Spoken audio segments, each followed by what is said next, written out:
อเชิญพุทธศาสนิกชนทุกท่านร่วมทำบุญผ้าป่าสามัคคีและร่วมเป็นเจ้าภาพโรงทานในพิธีทำบุญ1 ทศวรรษ 10 ปีที่พักสงฆ์สถาบันธรรมาภิวัตรบ้านศพเตินตำบลศพปาดอำเภอแม่เมาะจังหวัดลำปางในวันที่17 สิงหาคม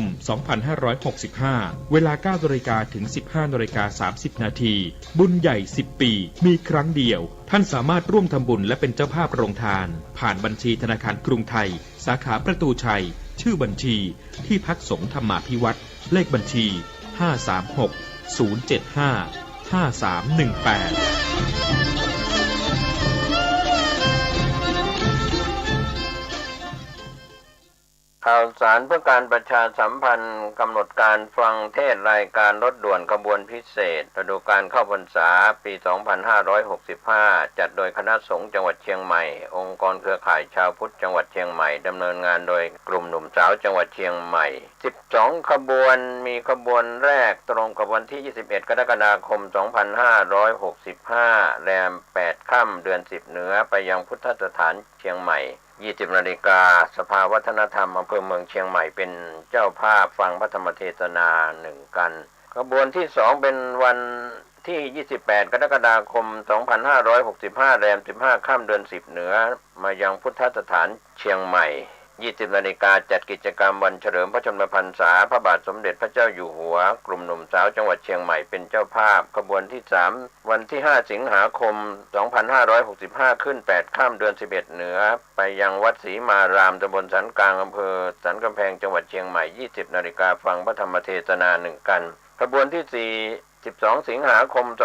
2565 ขึ้น 15 ค่ำเดือน 11 เหนือกลับมายังพุทธสถานตำบลช้างคานอำเภอเมืองเชียงใหม่จัดกิจกรรมวันแม่กลุ่มหนุ่มสาวจังหวัดเชียงใหม่เป็นเจ้าภาพ20 นาฬิกาขบวนที่ 5 เสาร์ที่ 20 สิงหาคม 2565 แรม 8 ค่ำเดือน 11 เหนือเดินทางไปยังขวงพญามังรายตำบลศรีภูมิอำเภอเมืองเชียงใหม่จังหวัดเชียงใหม่ฟังพระธรรมเทศนา1 กันจัดงานโดยวัดพระธาตุดอยสุเทพเป็นเจ้าภาพขบวนที่ 6 26 สิงหาคม 2565 แรม 14 ค่ำเดือน 11 เหนือไปยังวัดโชติกุลสวรรณารามวัดหมูบุญตำบลสุเทพอำเภอเมืองเชียงใหม่จังหวัดเชียงใหม่20 นาฬิกาฟังพระธรรมเทศนา1 กันขบวนที่ 7 3 กันยายน 2565 ขึ้น 8 ค่ำเดือน 12 เหนือเดินทางไปยังวัดหนองเต่าคำตำบลป่าไผ่อำเภอสันทรายจังหวัดเชียงใหม่20 นาฬิกาฟังพระธรรมเทศนา1 กันขบวนที่ 8 10 กันยายน 2565 ขึ้น 15 ค่ำเดือน 12 เหนือกลับมายังพุทธสถานเชียงใหม่20 นาฬิกาเป็นการจัดงานวันกตัญญูพุทธสมาคมและมูลนิธิพุทธสมาคมเป็นเจ้าภาพขบวนที่ 9 18 กันยายน 2565 แรม 8 ค่ำเดือน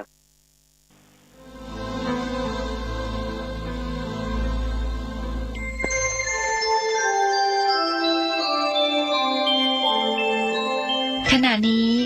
ท่านกำลังฟังสถานีวิทยุกระจายเสียงพระพุทธศาสนา FM 104.5 เมกะเฮิรตซ์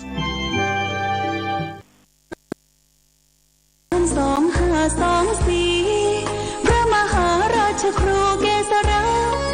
ปัญญาปรมาติกาจารย์จากวัดดับภัยเชียงใหม่สืบสานเวลาผ่าน131 ปีนานไกลวัดพระบาทอุดมรุ่งเรืองงามตาเจ้านายบุญธาวงศาข้าหลวงพวงเชียงใหม่ปกครองหัวเมืองฟ้าทุ่มเทแรงกายแรงใจทุกชาติพันธุ์รวมใจรักษา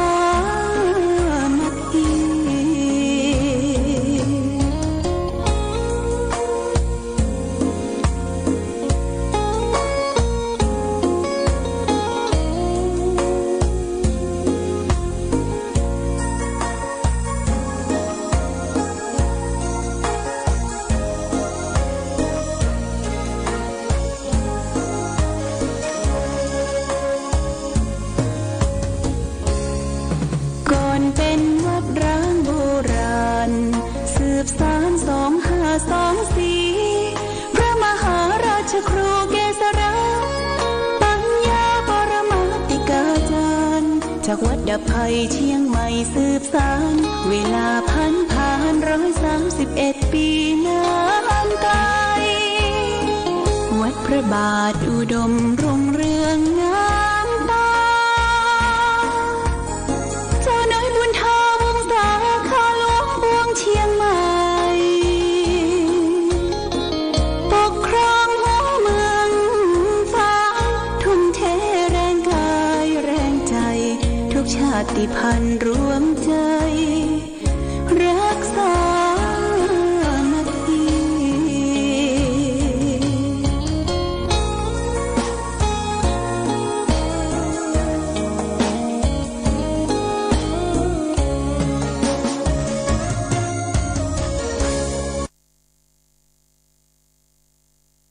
เจริญสุข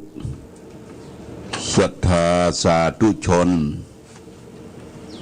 ญาติโยมท่านพุทธบริษัททั้งหลาย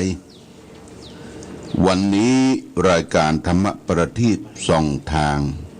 ก็ได้มาพบปะกับพ่อแม่พี่น้องศรัทธาสาธุชนญาติโยมแห่งครั้งหนึ่งวันนี้เป็นวันอังคารที่19เดือนกรกฎาคมพุทธศักราช2565ซึ่งตรงกับเดือน10เหนือเดือน8ใต้แรม6ค่ำญาติโยมนะวันนี้เป็นวันเสียประจำเดือนเนอะญาติโยมนะ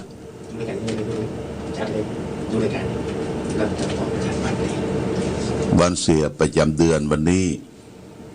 เดือน10นี่จะเสียวันอังคารวันเดียวตามปกติปฏิทินร้านนาของวัดธาตุคำเจียงใหม่วันเสียก็พึงเว้นจากการทำบุญที่เป็นมังกละเป็นมงคลกินแขกแต่งงานขึ้นบันใหม่เฉลิมฉลองอย่างต่างๆนี่ก็พึงเว้นจากวันเสียแต่เสียศพเสียซากงานทำอุทิศดิมเป็นยังเนาะมันเสียไปแล้วญาติโยมมีตามปกติตามปกติตั้งล้านนาคำว่าล้านนานี่ญาติโยมนะมาถึงคนเมืองเขาทั้งหมดนะล้านนานะล้านนาตั้งแต่เชียงใหม่ลำพูนแป้น่านแม่ฮ่องสอนเชียงรายลำปางพะเยาเนี่ยควงเนี่ยพูดว่าควงล้านนาเป็นล้านนาเป็นคนที่อู้ภาษาพื้นเมืองแล้วก็มีภาษาเขียนญาติโยมภาษาเขียนนั่นก็เป็นภาษาตัวเมืองตัวล้านนาประเทศใดเมืองใดท้องถิ่นใดที่เป็นเอกราชญาติโยมเป็นเอกราชมีภาษาอู้ด้วยกำอู้ของตนเองและก็มีภาษาเขียนของตนเองแสดงว่าประเทศสราชประเทศนั้นเป็นเอกราชมาก่อนอย่างจังใหม่เขาเนี่ยการปกครองแต่ก่อนมีพระเจ้าอยู่หัวพระเจ้าแผ่นดินปกครองมาเป็นทอดพอเขาได้เสียเอกราชได้รวมกันเป็นสยามประเทศญาติโยมคำว่าสยามประเทศนี่ก็รวมกันเป็นหลายๆจังหวัดมี77จังหวัดในปัจจุบันเนี่ยเขาก็รวมกันเป็นประเทศแล้วก็ใช้ภาษากลางนั่นคือภาษาไทยญาติโยมเขียนตัวไทยพ่อขุนรามคำแหงมหาราชกรุงสุโขทัยเป็นผู้ประดิษฐ์อักษรไทยคือเราได้ใจได้อ่านในปัจจุบันคนไทยนี่ต้องอ่านภาษาไทยให้ถูกต้องญาติโยมนะเขียนให้ถูกต้องอย่าเพิ่งมันผิดเพี้ยนไปลูกหลานเยาวชนของเฮาถึงวันเนี่ยเขียนภาษาบ่ค่อยถูกต้อง บางทีเขียนหนังสือหัวบอดวะเขียนหัวบอดเขียนหัวโยอ่านก็บ่ค่อยถูกต้องตัวชอตัวชอชอชิงชอช้างตัวซอโซ่ออกบ่ค่อยชัดเจนเพราะนั้นภาษาไทยจึงเป็นเอกราชเป็นสัญลักษณ์เป็นภาษาที่เกิดขึ้นในสยามประเทศเป็นภาษาราชการนะราชการในญาติโยมอย่างภาษาลาวญาติโยมนะไปเมืองลาวคล้ายๆภาษาไทยเหมือนกันญาติโยมเฮาบางทีอ่านมันก็ความหมายใกล้ๆเคียงกันลาวกับไทยเป็นพี่น้องกันภาษาลาวอย่างห้องคลอดเนี่ยนะห้องคลอดนี่เป็นว่าห้องประสูติว่ะห้องประสูติห้องผ่าตัดเป็นห้องปาดว่ะห้องปาดว่ะนี่ ญาติโยมนะแต่ภาษาท้องถิ่นอู้กันรู้เรื่องก่อนที่เราจะมาใช้ภาษาไทยนี่ก่อนดั้งเดิมเราใช้ภาษาขอมภาษาโบราณที่เปิ้นมาปกครองบ้านเฮาเป็นเอกราชเปิ้นก็เอาภาษาของเปิ้นมาบังคับใจพ่อขุนรามคำแหงมหาราชประดิษฐ์อักษรไทยขึ้นเฮาได้ใจภาษาไทยต้องอู้ถูกต้องนะญาติโยมนะอู้ถูกต้องนักร้องแต่ก่อนเฮาลองฟังนักร้องรุ่นคุณแม่พองศรีวรนุชเนี่ยรุ่นของคุณสุรพลสมบัติเจริญรุ่นของคุณทูลทองใจก้านแก้วสุพรรณเนี่ยภาษาเป๊ะเลยนะภาษาไทยเปิ้นห้องมายุคนักร้องสมัยปัจจุบันเนี่ยห้องละอมลิ้นญาติโยมอมลิ้นบ่ค่อยชัดเจนอมลิ้นเดี๋ยวเอาจังหวะเต้นเอาจังหวะดนตรีมาเป็นสื่อขายแล้วก็บัถาวรนะบัถาวรนักร้องนะมันฮิตบะเมินฮิตบะเมินแต่ก่อนเนี่ยโอ้นักร้องอย่างคุณทูลทองใจได้มาเอี่ยวจังใหม่เปิ้นฮ้องเพลงนิราชเวียงพิงญาติโยมพรรณนาถึงที่อยู่ที่อาศัยคนเชียงใหม่เป็นจะไดเขาก็หูสภาพท้องถิ่นอย่างคุณก้านแก้วสุพรรณร้องเพลงสวรรค์ชาวนาเนี่ยบทโตญาติโยมมันกินใจเสียงไก่ขันตื่นขึ้นมาแบกไถไปไถนาเมียก็ทำสำรับกับข้าวสาหารไปส่งให้เขาเห็นสภาพท้องถิ่นตะก่อนนี่นะบรรยายมากับเสียงเพลงอย่างคุณสุรพลสมบัติเจริญเปิดห้องเพลงตะก่อนอาจจะเป็นเพลงของบ้านนอกเข้ากรุงในกรุงเป็นจะใดในกรุงมันมีความเจริญอย่างใดแต่ก่อนในกรุงเทพนิยมกันนุ่งสั้นขึ้นรถตุกขึ้นรถต่ำๆคุณสุรพลก็บรรยายมาเป็นเพลงคือเขานุ่งสั้นก็พอไหวแต่ขาลายไม่เอาไหนเลยญาติโยมนะ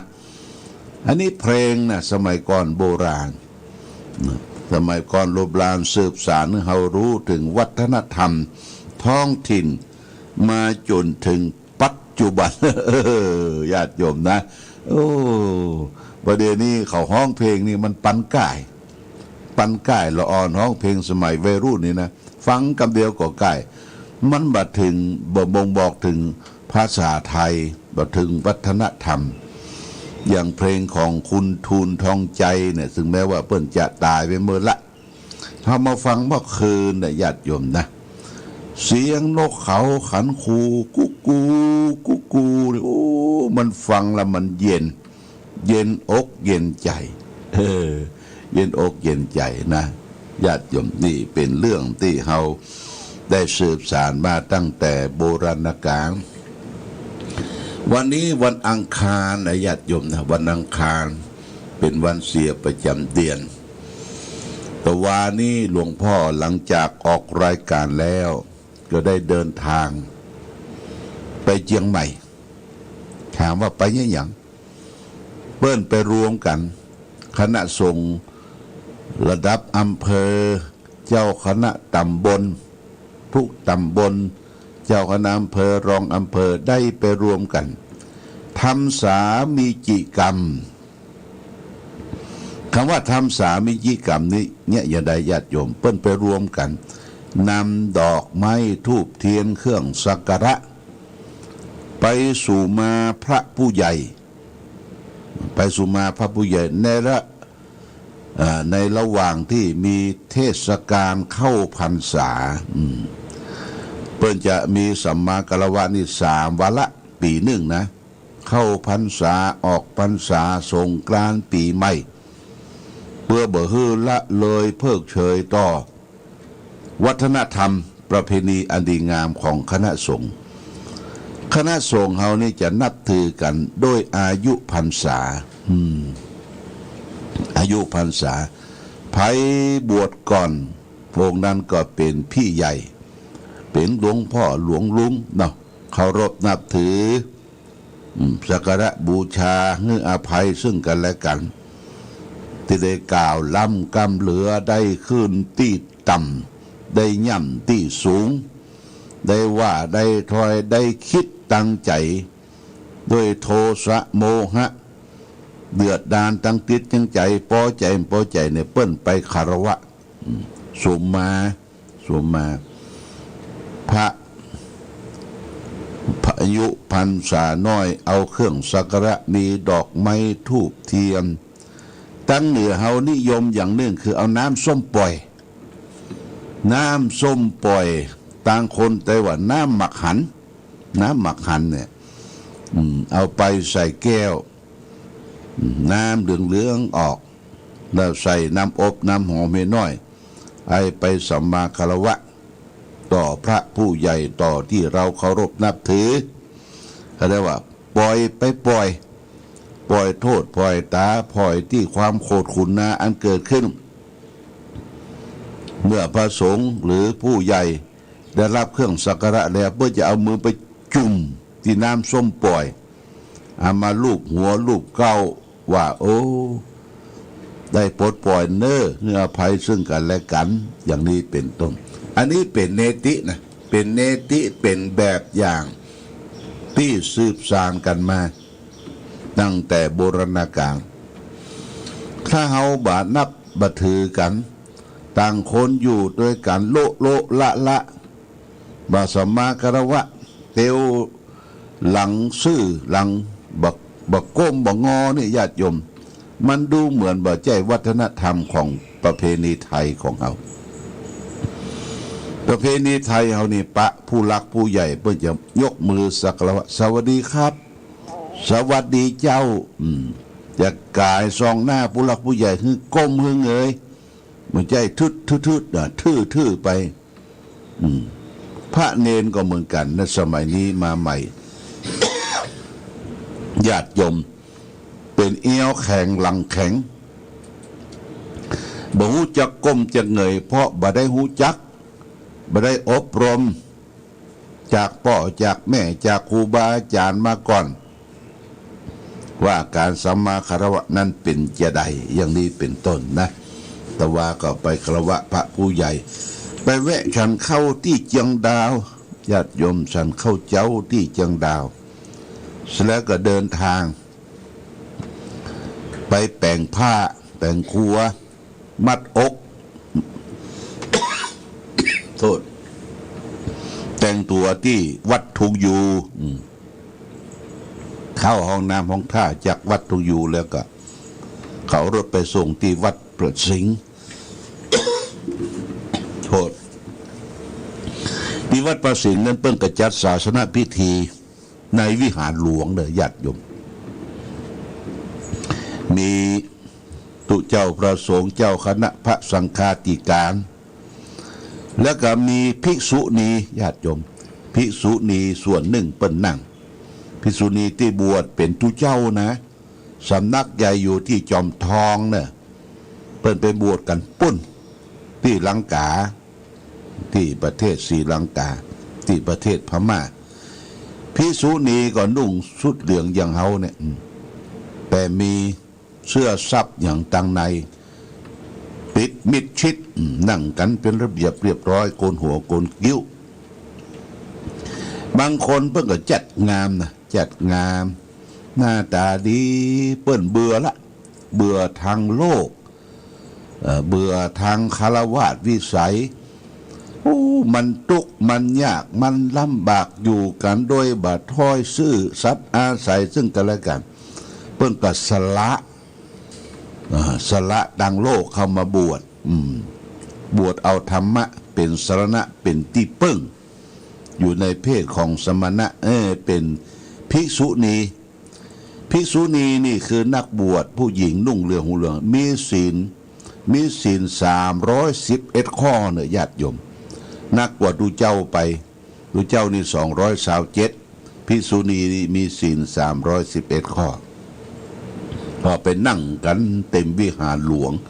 วัดพระสิงห์พอได้เวลาก็ประเดชพระคุณพระเทพปริยัติเจ้าคณะจังหวัดเชียงใหม่วัด7 ยอด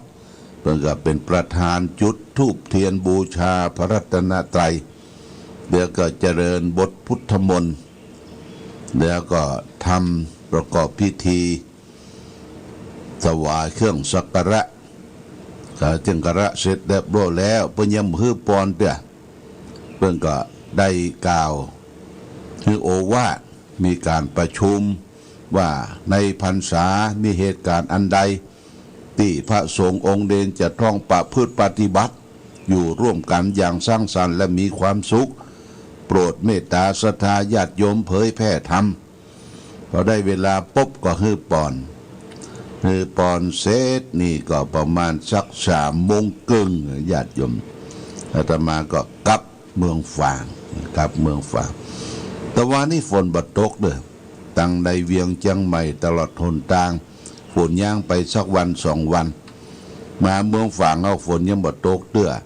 กรมอุตุนิยมวิทยาบอกว่าปุ้นมันจะไปตกวันที่21 22 23พุ่นว่านะประเด็นนี้บ่ตกเด้อเนอะญาติโยมอดรนทนฮ้อนก่อนมันตกข่าวที่แล้วก็ใบไม้ป่งปุยอดไม้ยอดพักไม้ใช้เครือป่งปุหน่อนางหางไม้ก็ออกเต็มป่าเต็มเขานี่ญาติโยมนะแล้วก็แหมสักวัน2 วันมันก็ยังมาแหมฝนเพราะฉะนั้นในช่วงนี้เขาก็มีผักไม้ใช้เครืออาหารการกินตามหัวตามหาวที่มันออกตามธรรมชาติเก็บมาญาติโยมเก็บมาผักปังผักเสี่ยวผักเซงดาเก็บมาลวกจิ้มกับน้ำพริกหรือจะเอามาแกงใส่นั่นใส่นี่กินอาหารตามธรรมชาตินออยู่บนป่าบนเขาเฮาบ่ต้องเป็นไปเสาะญาติโยมเปิ้นไปเสาะมาเฮาก็ไปซื้อเอาจะไปต่อบ่เด้ออินดูเปิ้นนอกว่าจะได้มานี่ไปกุไปกุ่นไปบุญหมดงามบะกายหนอกายอย่างนี้อินดูเปิ้นนะสงเคราะห์กันไปญาติโยมแต่เจ้าหน้าสังเวชเวทนาแม่เลี้ยงลูกเดียวลูกก็ซ้ำเป็นเรียกว่าบ่ค่อยเต็มดีลูกนะมีสตางค์อยู่53 บาทจะไปซื้อนมที่เซเว่นก็มาเกิดถึงว่าวันพูกเนี่ยจะเอาอย่างมาซื้อข้าวสารกินก็เลยไปแมทเอานมเปิ้น3 กล่องญาติโยมแมทเอานมมา3 กล่องให้ลูกแล้วก็จะเอาเงิน53นะซื้อข้าวกินวันพูกรอนพนักงานเซเว่นเปิ้นหันเปิ้นจับได้ก็ส่งให้ตำรวจก็บันทึกประจำวันว่าผิดกฎหมายอาญาไปลักจกแต่ผู้จัดการเซเว่นบ่ค่อยยอมตำรวจ แล้วก็เปิ้นออกข่าวไปทั่วประเทศว่าโอ้นี่มันตุกแท้ๆนะญาติโยมตุกบ่มีกินนะบ่มีกินบ่มีนุ่งผ้าซอมซอเลี้ยงลูกเลี้ยงเต้าผัวก็หนีไปเสาะเมียที่อื่นเหียปล่อยให้ประชิญชิติกรรมประเดี๋ยวนี้เปิ้นหูข่าวละนะเปิ้นก็หันอกหันใจคนใจบุญทั่วประเทศเปิ้นก็จะได้ส่งเข้าส่งของไปให้ปัจจัยเงินทองแล้วก็ไม่ยิงคนนี้เป็นคนที่หักลูกลูกอาจจะบ่ให้เต็มเท่าที่ควรแต่ก็หักลูกญาติโยมนะอันนี้เพราะความทุกข์ความยากความลำบากจำเป็นจะต้องไปแมทของเปิ้นนี่แหละแต่มันผิดกฎหมายผิดศีลธรรมมันก็บอกว่าต่อไปจะบ่เนี้ยแฮมเป็นซ้ำปอ2จะบ่เนี้ยแฮมเด็ดขาดเนี่ยญาติโยมนะอันนี้เปิ้นทุกบ่มีกินนะเฮาทุกเขายังมีกินอยู่เวลามีกินจะไปกินขว้างโบะจะไปกินขว้างบะจะไปอวดตัวว่าโรยนะญาติโยมนะกินนั่นน้อยนี่น้อยกินขว้างโบะขว้างบะกินอาหารฟาสต์ฟู้ดอย่างไปซื้อในร้านใหญ่ๆนะลูกเต้าเข้าปั้นซื้อมาอย่างอาหารดีๆอาหารดีๆกินน้อยเดียวเอาขว้างนึกถึงเพื่อนมนุษย์ที่อยู่ร่วมกันร่วมโลกเนี่ยญาติโยมเพิ่มบ่ได้กินน้ำจัดหนักเนี่ยต้องนึกถึงตัวอันนี้อยู่ร่วมกันให้มีเมตตาธรรมต่อกันวันนี้จะเอาสาระธรรมมาฝากเรื่องหนึ่งก็คือเรื่องของว่าเพื่อนเราเผาเรือน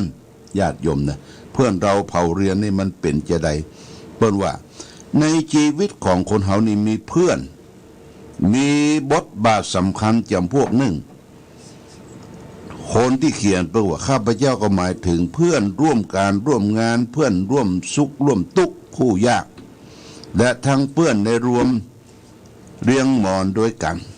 งานจะเจริญก้าวหน้าก็เพราะมีเพื่อนคอยสนับสนุนและรู้เห็นเป็นใจตัวความสนุกสนานร่าเริงจะบังเกิดแก่ชีวิตก็เพราะมีเพื่อนฝูงร่วมเสนส่วนเสหาด้วยกันคนเราบางคนรักเพื่อนรักฝูงมากขนาดวันไหนบ่ได้ไปสมาคมกับเพื่อนฝูงก็ดูเหมือนชีวิตจะขาดอย่างไปเสียสักอย่างหนึ่งทำให้หงอยเหงาเศร้าซึมไปบางคนโบยไข้จนแทบจะลุกบ่ขึ้นยังให้คนอื่นพยุงไปร่วมวงกับเพื่อนก็มีแต่นั่นแหละญาติโยมท่านที่รักทั้งหลายคนที่จะมีเพื่อนคู่ทุกข์คู่ยากอยู่กับเฮาอย่างเสมอต้นเสมอปลายนั้นดูจะหายากอยู่สักน้อยร้อยทั้งร้อยบางทีก็มีแต่เวลาที่มีข้าวกินมีสตางค์มียศมีศักดิ์คือป่อเจ้าพระคุณไปเปิ้งปอาศัยหรือได้นอนแอบอิงอยู่ก็มีเพื่อนจำนวนมากเลือกมาตอมล้อมหน้าล้อมหลังอยู่ในบริเวณแต่ละวันแต่ซับร้อยหรอหรือขาดมือลงบันไดเพื่อนถ่ายเอาไปเหล่านั้นจะลบหน้าลบตาไปบ่มีภัยอยู่เผชิญกับความทุกข์ความยากของเฮานี่ร้ายยิ่งกว่านั้นเพื่อนบ้านของคนเดียวมากแอบมาใส่กินอาศัยบนอาศัยนอนกินกับเฮาแล้วขี้บนหลังคาแล้วก็ปลาเอาของเฮาไปกินยังบ่ได้สำนึกว่าเขาได้มาพึ่งพาอาศัยวันดีคืนดีก็ทรยศหักหลังหรือทำลายอันเป็นที่เดือดร้อนแก่ใจแก่เราเสียบางทีเรียกว่าเพื่อนเราเผาเรือนน่ะญาติโยมฉะนั้นคนโบราณจึงสอนนักสอนหนาว่าลีกหมาฮือปอศอกลีกวอกฮือปอวาลีคนปลาฮือไก่แสนโยชน์นะญาติโยมว่าเว้นหมาปอศอกเว้นวอกปอวาเว้นคนปลาฮือไก่คนปลาคือคนบัดดีลีคือเปื้อนใจกับกอกหลอกแล้วฮือขายบ้านบางทีก็ขายบ้านขายเรือนหนีฮือปอ ร้อยโยชน์ปันโยชน์หนีไปบ่คบกับบุคคลเหล่านี้ บุคคลผู้หวังความสุขความเจริญแก่ตัวพึงระมัดระวังเรื่องการคบเพื่อธงชาติ